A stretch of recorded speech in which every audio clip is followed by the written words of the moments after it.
Good morning. This is Kathleen Clow with the Great Basin Fire Potential Briefing for Wednesday, July 22nd, 2026. Today's fire potential headlines include continued widespread mixed and wet thunderstorms through today, which will bring a lightning risk but also increased cloud cover and higher relative humidities across parts of the region.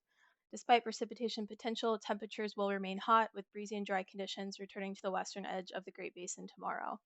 A fuel and fire behavior advisory remains in effect for eastern Nevada, much of Utah, and the Arizona Strip.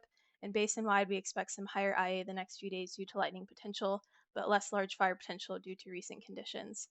Fuels will begin to start drying out in the north and west late this week, as well as across eastern Utah.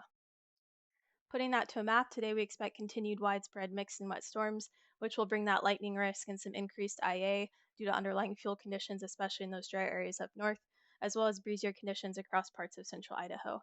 These conditions will persist through Thursday, which is our last day of more widespread precip across the eastern half of the basin, and we'll see those hot and dry conditions returning to the western half. Over the next 3 days, we do expect those hot temperatures basin wide, as well as an increasing smoke impact across Idaho from all of the fires burning in Oregon. Looking at our watches and warnings, you can see some air quality alerts across parts of central Idaho there, as well as some flash flood watches in those green areas there across eastern Idaho and central Wyoming, as well as portions of Utah, and then an extreme heat warning for the Vegas Strip area. Over the past 24 hours, we received some widespread precipitation across the basin, with pockets of heavier rain up to a half inch across northern Nevada and Wyoming, as well as the high elevations of central Utah and the Cottonwood Fire burn scar, where they received heavier totals of up to 1 inch and some flash flooding there. With this precipitation, we also received widespread lightning, some of which was on the drier side, leading to increased IA. Over the past 24 hours, the Great Basin had 24 new starts for a total of 779.6 acres and a large fire growth of 0 acres. Satellite this morning shows widespread cloudy conditions, and you can see that storm activity across the northern and eastern portions of the basin, with clear skies across the southern two-thirds of Nevada. The areas of heaviest smoke impacts for today will be across the northern half of the basin from all of the Oregon and Northern California fires, as well as southern and central Nevada and Utah from the ongoing rock fire in Southern California. Similar conditions will persist tomorrow with a larger smoke impact across Nevada from that Southern California fire and still that continued impact across central Idaho. Forecast fire danger conditions include ERC values above the 80th percentile for much of that northern portion of the basin, and then values below 70% across much of the southern half. You can see, however, in the next 3 days, those ERC values will begin to climb basin-wide as we return to more of a warming and drying trend. Today, in our upper air pattern, you can see that continuing mixed storm potential in the black and green there, with some drier air starting to creep back into the western portion of the basin. Because of expected precip totals, we do remain at a low risk or little to no risk across the basin today and tomorrow, but that dry air will start making its way into the basin tomorrow, and by Friday, we will start to see some drying out occurring, which is why we've moved to a moderate risk across some of those western portions there.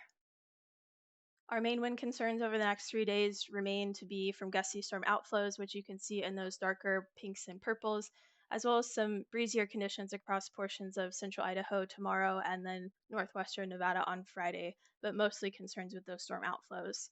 As far as our RHs, you can see today we're sitting pretty good in the low 20s in some areas, but overall pretty recovered from all of the precip and higher humidities. That will change, however, tomorrow. You'll see some teens creeping back into the western half of the basin, and then by Friday, we will be back in these single digits RH-wise, especially across northwestern Nevada there. So really starting to dry out by Friday. For our expected precip, you can see today really is the last heavy day of precip chances, especially across those higher elevations.